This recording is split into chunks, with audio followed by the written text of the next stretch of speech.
Bismillahirrahmanirrahim. Assalamualaikum warahmatullahi wabarakatuh. Alhamdulillahirrahmanirrahim. Hamdan wa syukru lillahi ta'ala. Wassalatu wassalam ala nabiyyina Muhammadin sallallahu alaihi wasallam. First of all, I say thank to Allah subhanahu wa ta'ala who always given us mercy and blessing so we can start our learning today about fiqh study with good condition. And secondly, may salawat and salam for our Prophet Muhammad sallallahu alaihi wasallam who always given goodness in this world. Okay, today we will learn about the influence of fiqh in the material of Islamic law legislation in Indonesia. And Islamic law material include in the national law legislation. Basically, the legal arts and me, Ahmad Abdul Fahmi. Okay, first we will learn about understanding fiqh, Islamic law and legislation. First, about fiqh. Fiqh is an understanding of the Sharia. That's the simple explanation about the fiqh. Fiqh is a science that seeks to understand the law contained in the Quran and the Sunnah of the Prophet Muhammad to be applied to the action of human with sound mind were obliged to carry out Islamic law. Jadi fikih secara simpelnya itu adalah pemahaman tentang sebuah syariah yang ada dalam Al-Quran dan Sunnah. Jadi fikih yang telah kita bahas pada pertemuan-pertemuan sebelumnya adalah tentang sebuah pemahaman tentang hukum-hukum yang ada di dalam Al-Quran dan juga Sunnah. And Islamic law is universal law because it is a part of the universal religion of Islam. As is the case with the universal religion of Islam, Islamic law applies to Muslims wherever they are, whatever their nationality. National law is the law that applies to a particular nation in a particular national country. Jadi di sini adalah hukum Islam, Islamic law adalah sebuah hukum yang universal, tidak terikat pada sebuah negara, namun terikat pada agama Islam. Hukum yang dimiliki oleh Islam dan dilakukan oleh Islam. Jadi perbedaan antara fikih dan Islamic law adalah fikih adalah pemahaman tentang syariah dan Islamic law adalah sebuah bentuk hukum yang sudah menjadi hukumnya yang harus diterapkan. Nanti kita juga akan membahas tentang perbedaan keduanya lebih dalam pada next slide. Okay. And next about legislation. Legislation in a narrow sense is the process and product of making laws and regulation. Legislation in a broad sense includes the formation of government, regulation and other regulation that are delegate authority from the law. A delegation of rule making power by the law. Jadi legislasi ini adalah sebuah bentuk pembuatan proses dan juga hasilnya dari membuat sebuah hukum. Jadi ini adalah proses yang dilakukan oleh lembaga legislatif jika kita membahas tentang Indonesia. Jadi mereka membuat hukum dan hukum ini yang akan dilaksanakan untuk di wilayah mereka seperti itu. And in Arabic, word legislation is like taknin. The word taknin, ta, kof, nun, ya, and nun is the masdar of kanana, which means to form law. Jadi dalam bahasa Arab, legislasi ini juga disebut taknin, atau yang berasal juga dari kata konono yang berarti membentuk hukum. Jadi mungkin kita sudah akrab dengan kata taknin seperti pentaknian atau pembuatan undang-undang dan lain sebagainya. Jadi legislasi ini adalah sebuah pembukuan atau pembuatan hukum seperti itu. Itu penjelasan simpel dari legislasi. And now we will learn about the influence of fiqh in the material of Islamic law legislation in Indonesia. The first about Indonesia legal system. In the Indonesia system is a plural legal system because in Indonesia there are various systems, namely customary law, Islamic law, and Western law. The three systems come into effect in Indonesia at different time. Jadi Indonesia ini memegang hukum yang plural atau hukum positif, yang dimana kenapa? Karena Indonesia adalah memiliki banyak dasar seperti ada hukum adat, ada hukum Islam dan juga hukum Barat. ketiga ini memiliki sama-sama kedudukan yang sama dalam pembuatan hukum di Indonesia. Jadi memang bentuk negara Indonesia adalah negara republik, bukan negara Islam, bukan negara liberal, namun kita adalah negara Pancasila, yang dimana di sana terdapat banyak perbedaan. Jadi untuk membuat hukum harus mempertimbangkan banyak hal, mempertimbangkan adat, karena adat adalah hal yang banyak berbeda di Indonesia, dan itu harus disetujui oleh budaya Indonesia untuk membuat hukum. Kemudian ada Islamic law, karena mayoritas bangsa Indonesia adalah tentang Islam, beragama Islam, dan juga tentang Western law atau budaya Barat. Ini maksudnya adalah pada sejarah pembuatan hukum di Indonesia itu berawal dari masa penjajahannya, di mana dilanjutkan, kemudian mengalami perubahan, dan juga ada yang diubah dan dihapus dan menjadi hukum nasional saat ini, seperti itu. Dan ketiganya ini sama-sama memiliki efek. Ini adalah bentuk sistem hukum yang ada di Indonesia. Oke, selanjutnya about the fiqh position. Posisi tentang fikih dalam hukum Islam. In the process of Islamic law legislation, fikih become the basic material for its formation. Jadi fikih ini adalah sebagai bahan dasar dalam pembuatan hukum Islam. Ingat, fikih adalah pemahaman, bukan hukum, namun pemahaman tentang hukum yang ada pada syariah atau pada Al-Quran dan hadis. Mustafa Ahmad Zarqa said, Al-Fiqh al-Islami fi thawbi al-jadid. Fikih Islam di dalam gaun atau bajunya yang baru. Jadi tetap Islam, tetap fikih Islam, namun dalam bajunya yang baru, tampilannya yang berbeda. Material of Islamic law remain the material discussed by the ulama in the past. It is a fiqh, and only the method of discussing the theory and the preparation of the material and its codification is adjusted to the method of applicable legal science. The substance is fixed, is substance of the science of fiqh. The apparent is different. Jadi substansinya sama, tetap, yaitu fikih, namun penampilannya yang berbeda. Yang digunakan sama, yaitu fikih, namun diubah menjadi hukum Islam, yaitu fikih adalah sebuah pemahaman tentang syariah, tentang hukum-hukum yang ada dalam Al-Quran dan hadis, kemudian ditulis ulang dalam hukum Islam, yang mana ini yang bisa menjadi sah atau menjadi dalam susunan negara saat ini menjadi hukum yang sah, yaitu berbentuk hukum Islam. Dan cara pengeluarannya tuh cara pembuatannya berbeda. Ketika fikih adalah ijtihad dari masing-masing ulama pada zaman dahulu, ketika hukum Islam contohnya pada Indonesia, maka harus hanya ada satu, tidak ada perbedaan. Harus ada satu hukum, tidak ada perbedaan antara satu dan lainnya. Ketika ada perbedaan, maka harus dimusyawarahkan.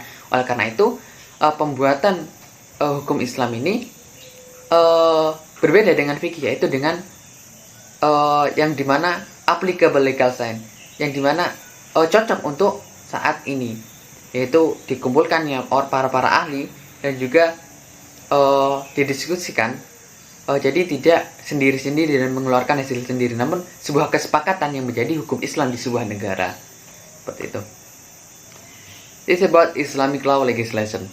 In making Islamic law legislation, the ijtihad that is generally carried out is ijtihad fi tatbiq al-ahkam, or ijtihad in the application of law, using the ijtihad jama'i method, or collective ijtihad. Seperti yang saya jelaskan sebelumnya, dalam pembuatan hukum Islam, yang digunakan adalah bukan ijtihad sendiri-sendiri. Di sini menggunakan ijtihad cara membuat hukum, dan yang digunakan adalah ijtihad jama'i, kolektif ijtihad. Jadi dikumpulkannya, jadi tidak hanya sendiri, namun banyak orang yang bersepakat akhirnya membuat hukum Islam. Karena kita adalah Indonesia adalah negara demokrasi. The process is to bring expert in the field of science related to the material discussed, to give consideration of the actual situation, and to be attended by religious experts, especially Islamic jurists, to provide legal consideration. In this way, it is hoped that the result of the ijtihad will be more correct, better, and more beautiful and wiser for the benefit of living together. Jadi caranya adalah dengan dipanggilnya para ahli. Ahli kalau kita dalam bahasa Indonesia adalah, pertama ada DPRD atau lembaga legislatif yang dimana memiliki hak wewenang dalam membuat hukum Indonesia. Kemudian juga dipanggil ahli-ahli agama dan juga ahli-ahli yang akrab dengan kasus yang mana akan dibuat hukum tentangnya, seperti itu. Jadi ini adalah tata cara pembuatan Islamic Law Legislation, pembuatan hukum Islam, yang mana dari diskusi itu, dari pembuatan hukum yang seperti itu dengan metode ijtihad jama'i, diharapkan hasil dari ijtihad ini akan menjadi lebih benar, lebih baik, lebih indah, dan lebih bijaksana dalam untuk kehidupan bersama-sama, yang dimana Indonesia adalah penuh dengan keberagaman. Jadi semuanya setuju dan tidak ada lagi perselisihan. Ini adalah tujuan dari pembuatan hukum Islam di negara Indonesia. Okay, next about the kind of Islamic law legislation. Bentuk-bentuk pembuatan hukum Islam. Di sini yang pertama, al-ahwal al-syahsiyah or family law, hukum keluarga. Law number 7 of 1989 about the religious court, which in chapter 3 article 49 of the law states, religious court have the duty and the authority to examine, decide, and settle case at the first level between people who are Muslim in the field of point A, marriage, point B, inheritance, testament, and grant made based on Islamic law, point C, wakaf and alaf. Jadi dalam Undang-Undang Nomor 7 tahun 1989 pada bab 3 pasal 49 disebutkan bahwa dalam pembuatan religious court mempunyai kekuasaan dalam pembuatan hukum-hukum yang berdasarkan A. Pernikahan, B. Tentang pewarisan dan juga wasiat dan lain sebagainya yang berdasarkan hukum Islam, dan C. adalah wakaf dan juga sedekah. Jadi dalam hukum keluarga di Indonesia telah disahkan hukum Islam yang mana berdasarkan 3 hal ini, and then the compilation of Islamic law. Terbentuklah compilation of Islamic law, kompilasi hukum Islam atau biasa disebut KHI, adalah kompilasi hukum tentang hukum keluarga di Indonesia berdasarkan Islam. It is being a third 3 book. Book first about marriage law consists of 19 chapter with 117 article, and book 2 inheritance law consists of 6 chapter with 44 article.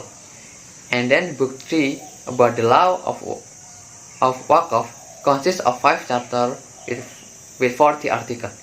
Jadi KHI ini atau kompilasi hukum Islam itu telah terbentuk menjadi 3 buku.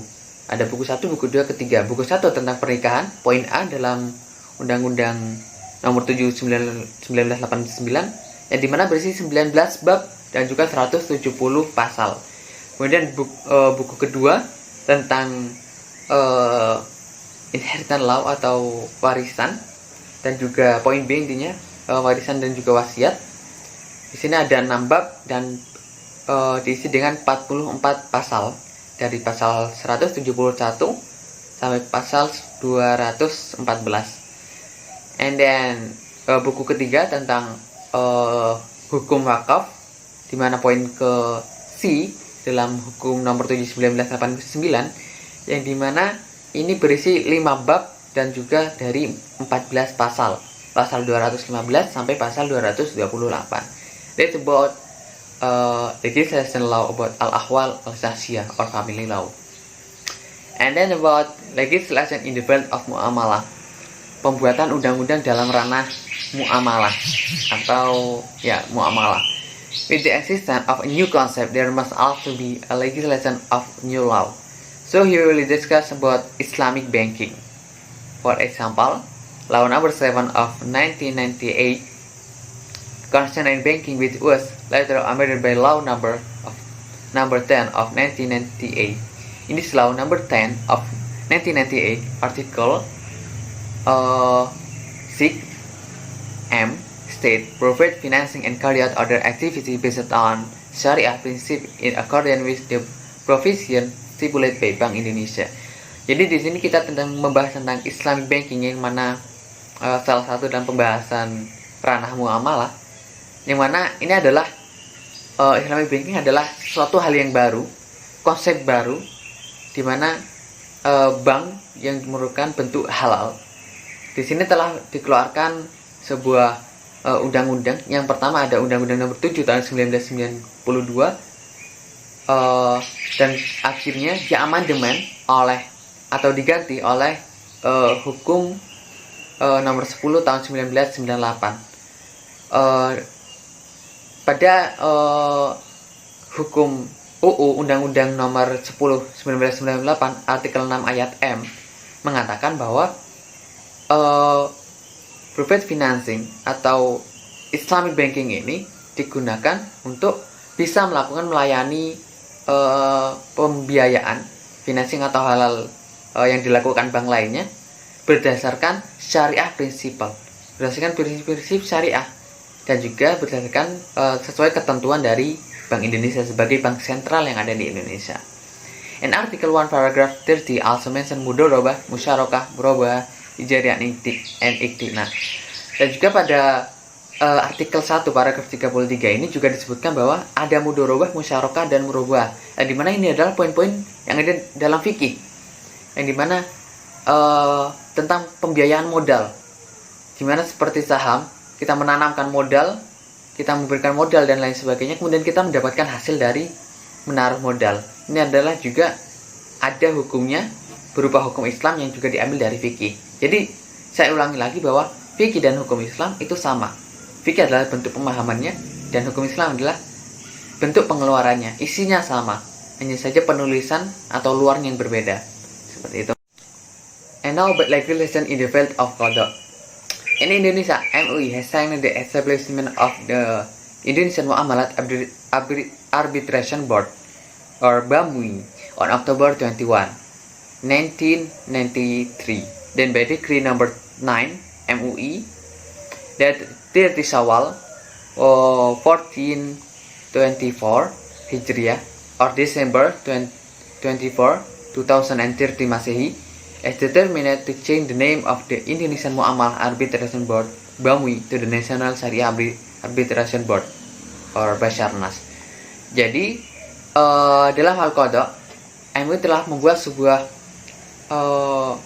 lembaga arbitrase yang awalnya bernama BAMUI, Badan Muamalah Indonesia, pada Oktober 21 Oktober 1993, kemudian diganti pada 30 Syawal atau juga dengan Desember 24 Desember 2003 Masehi, diubah menjadi Basarnas atau Badan Syariah Nasional. Yang di sini membahas tentang arbitrase. Badan Syariah Nasional ini sebagai orang ketiga tentang pembuatan sebagai dalam bidang arbitrase, yang dimana arbitrase adalah sebuah lembaga usaha untuk menjadi orang ketiga, yang dimana ketika ada permasalahan maka dijadikan ada orang ketiga. Dan di sini adalah Basarnas adalah badan lembaga yang melakukan arbitrase sesuai hukum Islam. And also in the explanation of law number 30 of 1999, it is thought that in general arbitration institution have advantage over judicial institution. Dalam Undang-Undang Nomor 30 Tahun 1999 juga dijelaskan bahwa secara umum lembaga arbitrase ini memiliki lebih banyak manfaat daripada lembaga peradilan, karena juga dalam penggunaannya arbitrase dan peradilan sedikit berbeda. Arbitrase sebagai orang ketiga menggunakan sebagai orang yang melakukan arbitrase, arbiter atau sebagai penengah, itu bertujuan untuk membuat sebuah hasil yang sama-sama menguntungkan, terutama dalam hal muamalah yang sering dibawa kasusnya dalam arbitrase daripada hukum peradilan, bidang lembaga peradilan yang dimana sesuai dengan hukum yang ada, dan juga di sana lebih banyak kekurangan daripada memilih arbitrase. Jadi ini adalah salah satu bentuk pembuatan undang-undang dalam bidang kodok. And then about legislation in the field of jinayah. Okay, the point 1, the criminal code or KUHP, Kitab Undang-Undang Hukum Pidana, which was adopted into national law, which is still enforced in Indonesia, and it is a positive law which is a man-made product, and some even are product of colonial legacy law. Jadi selanjutnya adalah tentang pembuatan undang-undang dalam ranah pidana, yang dimana di Indonesia telah disetujui KUHP hingga saat ini. Dan KUHP ini sebetulnya adalah sebuah bentuk hukum lanjutan oleh kolonial Belanda. Jadi dari hukum yang ada pada masa kolonial Belanda dilanjutkan, kemudian dijadikan hukum nasional dengan beberapa perubahan dan penghapusan dan penambahan, dan menjadilah sebuah hukum KUHP yang terus direvisi sampai saat ini. Dan sampai saat ini telah berlaku di Indonesia. And the Indonesia Criminal Code or KUHP come from World Book van Transvaal for Indonesia. Jadi KUHP ini datang dari buku World Book van Transvaal, yang dimana buku ini adalah tentang dasar-dasar KUHP pada awalnya, yang ini adalah membawa tentang hukum-hukum kolonial Belanda. Jadi KUHP seperti saya sampaikan sebelumnya adalah lanjutan dari bentuk hukum yang pada ada zaman kolonial dan lanjutkan menjadi hukum nasional, ditambahi, diubah, diganti dengan hukum-hukum yang cocok untuk bangsa Indonesia. And there's a fikih jinayah in Islam, dan dalam Islam ada fikih jinayah yang juga menjadi bahan dalam pembuatan KUHP. And now we will discuss about fikih jinayah. What is fikih jinayah?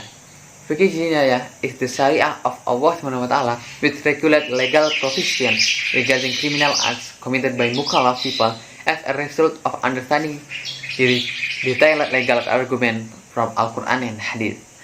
Jadi fikih jinayah ini adalah fikih pemahaman tentang syariah Allah dalam membahas tentang kriminal, aksi-aksi kriminal, atau tentang hak pidana, yang dimana pidana ini dilakukan oleh mukallaf. Tentu kalau kita membahas fikih tidak lepas dari mukallaf, yaitu orang-orang yang berkewajiban untuk menaatinya. Dan fikih jinayah ini diambil dari Al-Quran dan Hadis. Jadi pembahasannya sama, yaitu tentang hukum pidana. Namun fikih jinayah ini diambil dari Al-Quran dan Hadis, sedangkan KUHP itu diambil dari 3 hal yang saya sebutkan di awal, dari kolonial Belanda, dari hukum Islam, dan dari hukum adat atau hukum yang ada di Indonesia, seperti itu. And in fikih jinayah there are hudud, yad, and ta'zir. Dalam kasus besar, gambarnya fikih jinayah itu hanya berisi hudud, yad, dan ta'zir. Dalam gambaran besar, ini adalah 3 hal pembagian tentang fikih jinayah yang ada dalam Al-Quran, tentang hudud, yad, dan ta'zir. Hudud adalah tentang hukum-hukum pidana yang hukumnya dalam kasus-kasus pidana berat. Hukum jihad kemudian ini adalah denda, dan ta'zir ini adalah hukum-hukum yang dialihkan atau diberikan kuasa pada ulil amri atau pemimpinnya. Jadi ini adalah pembagian tentang fikih jinayah.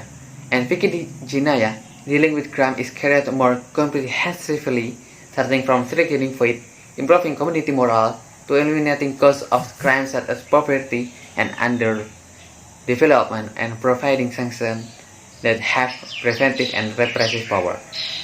Dalam gambaran besar, fikih jinayah ini lebih komprehensif, lebih menyeluruh daripada hukum yang lainnya.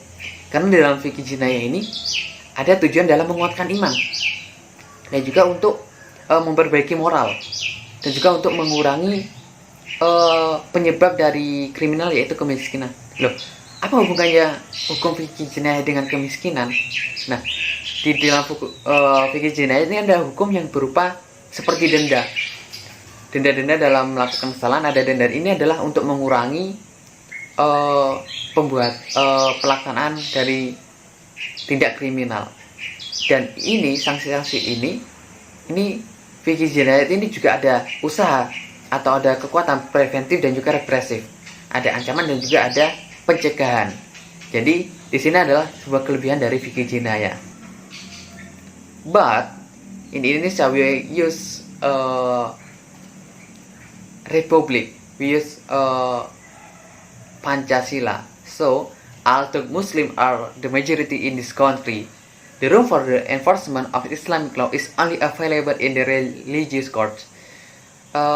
Jadi memang dalam kasus ini hukum yang dimiliki oleh Islam, fikih Islam itu tidak bisa dilaksanakan semuanya di negara Indonesia, karena negara Indonesia bukanlah negara Islam, namun negara Republik, negara Pancasila, yang dimana memiliki hukum berdasarkan tempatnya, yaitu ada 3 poin tadi: hukum kolonial, hukum Islam, dan juga hukum adat. Jadi tidak semua hukum Islam bisa dimasukkan. The difference between fikih, jinayat, and the criminal code. Di sini kita juga akan bahas tentang apa sih yang ada, yang berbeda dalam KUHP dan juga fikih. Yang pertama adalah, yang poin pentingnya adalah the scope of violating the law. Dalam wawasan pandangan di mana seseorang itu melakukan kesalahan atau melakukan tindak pidana. In positive law or KUHP or criminal code is only limited to wrongful or unlawful as against certain legal faith such as criminal law, civil law, state administration law, land law, and so on. Jadi dalam KUHP tingkat kesalahan atau orang itu dinyatakan melakukan salah ketika melanggar hukum-hukum pidana, hukum-hukum tata negara, dan juga hukum perdata, dan juga hukum pertanahan dan lain sebagainya. Jadi disitulah adalah batas dari pandangan orang melakukan pidana dalam KUHP. Berbeda dengan hukum Islam, in Islamic law, things that are considered wrong or violate the law are something that violate the provision of Sharia law, the legal basis of which can be found in Quran, Hadith, and the ijtihad of the scholars. Dalam hukum Islam, orang itu dinyatakan salah ketika orang itu melakukan di luar dari ketentuan hukum syariah. Jadi di sini ada beberapa perbedaan antara tentang hukum Islam. And then Islamic criminal law can only be applied to its rule and principle which have a universal nature and are ta'zir crimes other than hudud and diyat, because the severity of the ta'zir sanction is handed over to ulil amri. Ini juga menjelaskan tentang sebelumnya kenapa hukum Islam tidak bisa dimasukkan semuanya dalam KUHP, karena yang bisa dimasukkan hanyalah hukum-hukum universal dan juga hukum ta'zir. Kenapa? Karena hukum ta'zir ini adalah hukum yang kuasanya diberikan pada ulil amri atau pada pemimpinnya, atau kalau dalam kasus Indonesia sekarang adalah lembaga legislatif, sang pembuat dari hukum.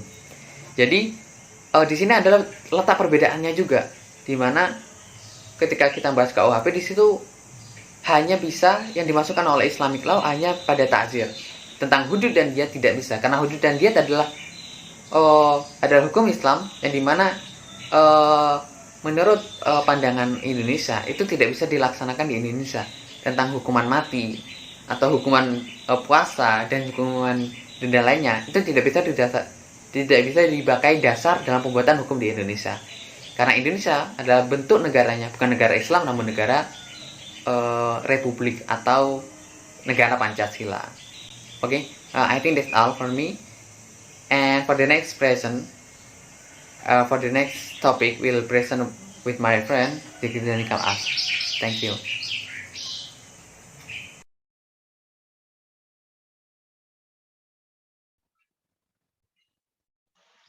Okay, next we will explain about Islamic law materials included in the national law legislation.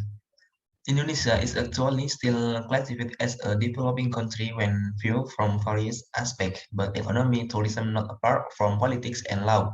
Indonesia is a state of the law as enshrined in the constitutional basis of the 1945 Constitution. So change in the social order cannot be separated from the ongoing law in politics.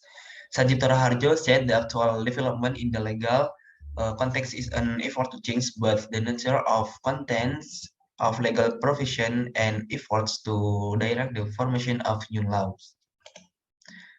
Jadi Indonesia sejatinya masih tergolong dalam negara berkembang jika ditinjau dari berbagai aspek, baik itu aspek ekonomi, pariwisata, kemudian juga tidak terlepas pada bidang politik dan hukumnya.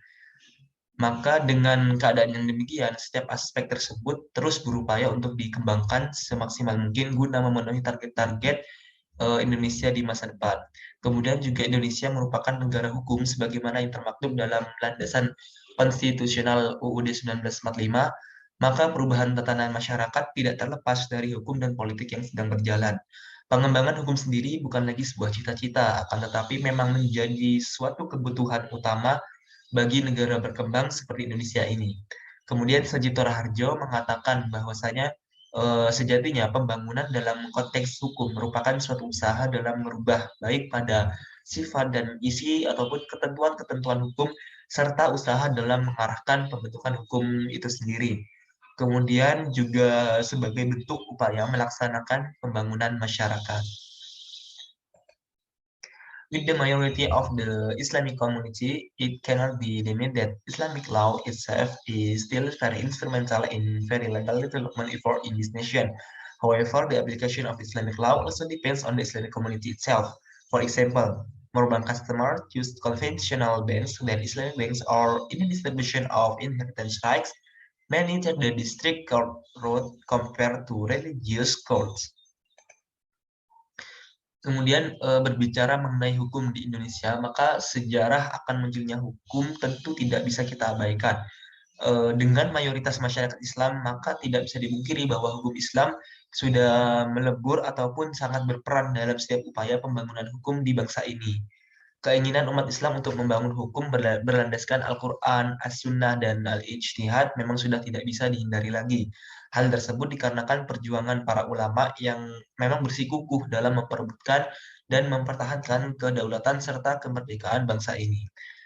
Akan tetapi berlakunya hukum Islam juga bergantung pada masyarakat Islam itu sendiri. Seperti contoh, banyak nasabah bank lebih memilih pada bank konvensional dibanding dengan bank syariah atau dalam pembagian hak waris contohnya. Banyak yang menempuh jalur pengadilan negeri dibanding menempuh jalur pengadilan agama. Hal demikian kemudian membuat rancu pembangunan hukum Islam di Indonesia. Padahal eksistensi hukum Islam dalam hukum nasional atau perundang-undangan sudah jelas dan pasti yang juga bagian dari cita-cita ulama terdahulu agar terwujud pada lembaga peradilan agama. We can understand the existence of Islamic law in national law through the theory of the existence of the law itself. As an example, of Ijtihan's statement in the interpreting the existence of Islamic law in national law as follows. A. Islamic law is an integral part of national law in Indonesia. The Islamic law is an independent law and its position has been recognized in the sense the Islamic legal norms become a filter in national laws. C. Islamic law also function as the main ingredient as well as the function elements in the formation of national law in Indonesia.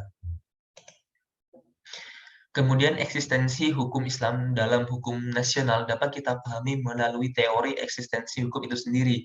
Seperti contoh pernyataan Ijtihanto dalam menafsirkan eksistensi hukum Islam dalam hukum nasional adalah sebagai berikut. Yang pertama, hukum Islam termasuk dalam bagian integral hukum nasional di Indonesia. Kemudian yang kedua, hukum Islam merupakan hukum yang mandiri serta telah diakui kedudukannya. Dalam artian norma hukum Islam menjadi penyaring dalam hukum-hukum nasional. Yang ketiga, hukum Islam juga berfungsi sebagai bahan utama serta unsur-unsur utama dalam pembentukan hukum nasional di Indonesia. With the majority of the population being Muslim, the existence of Islamic law has merged and lives in the community itself, so that Islamic law becomes a source of material law in all efforts to establish national law, as well as the influence of customary law and Western law. However, it seems that the sublimation of Islamic law material in national law or legislation is not fully in accordance with the existence of Islamic law itself. Kemudian dengan mayoritas penduduk beragamakan Islam, maka keberadaan hukum Islam telah melebur dan hidup dalam masyarakat itu sendiri.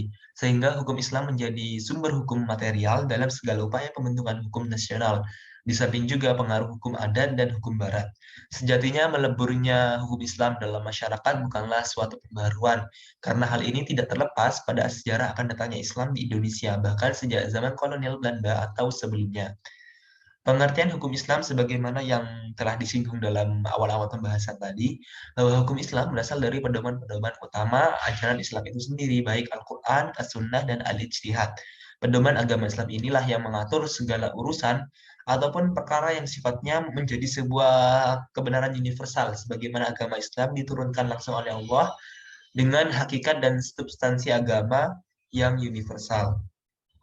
Meskipun demikian, tampaknya sublimasi materi hukum Islam dalam hukum nasional atau perundang-undangan tidak sepenuhnya sesuai dengan eksistensi hukum Islam itu sendiri. Kenyataannya, konteks yang berkenaan dengan spiritualistik tidak pernah ada dalam aturan hukum nasional.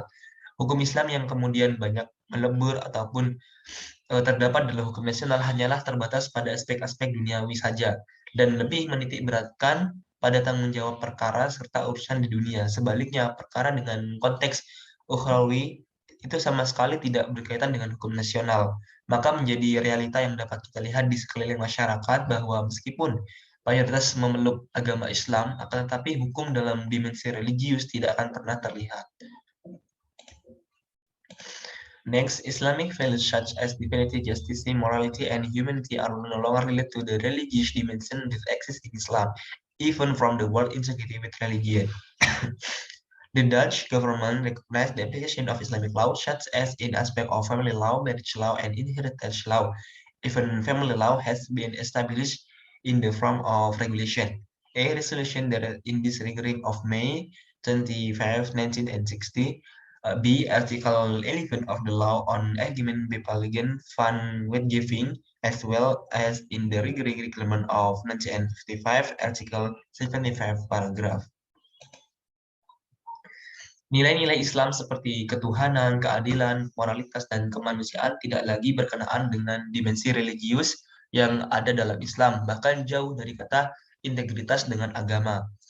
Pemerintah Belanda mengakui penerapan hukum Islam seperti dalam aspek hukum kekeluargaan, hukum perkawinan, hukum warisan harta, bahkan hukum keluarga telah ditetapkan dalam bentuk peraturan. Yang pertama, yakni Resulti der Index Regering tanggal 25 Mei 1760 yang menghimpun pembahasan tentang aturan-aturan perkawinan serta warisan Islam.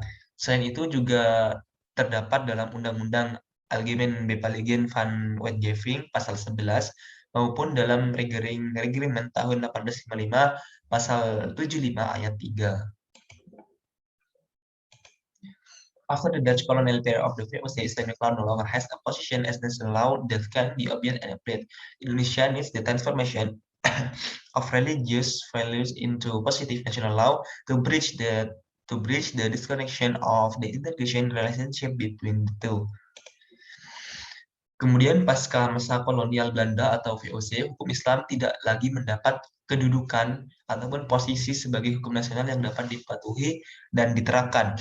Hal ini dikarenakan hukum yang dapat diterima dalam masyarakat harus mendapat persetujuan atau selaras dengan hukum adat yang telah berlaku.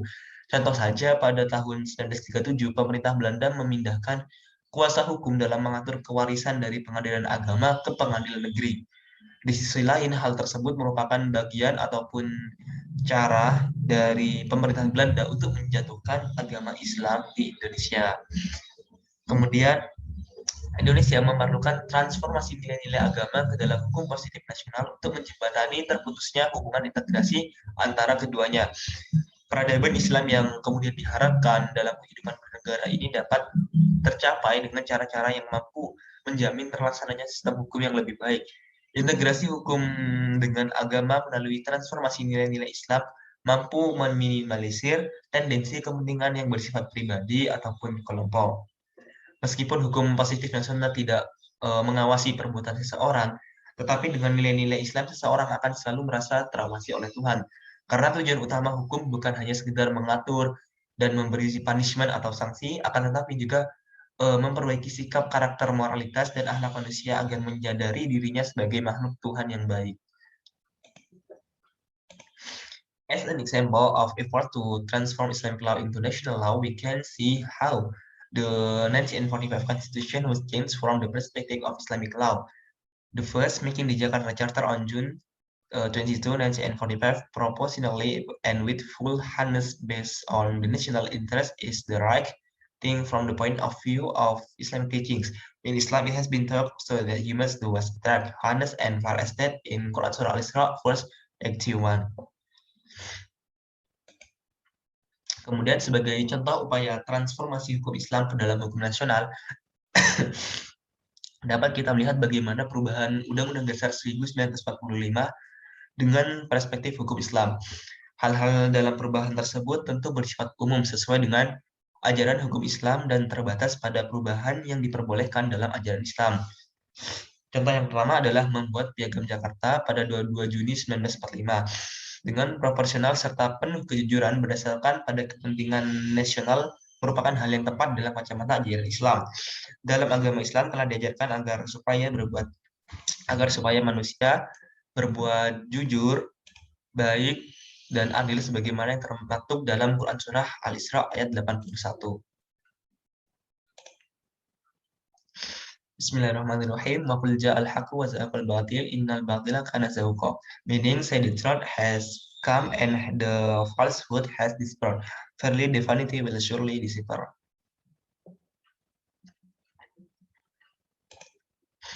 Yang artinya, katakanlah yang benar telah datang dan yang batil telah lenyap. Sesungguhnya yang batil itu pasti lenyap.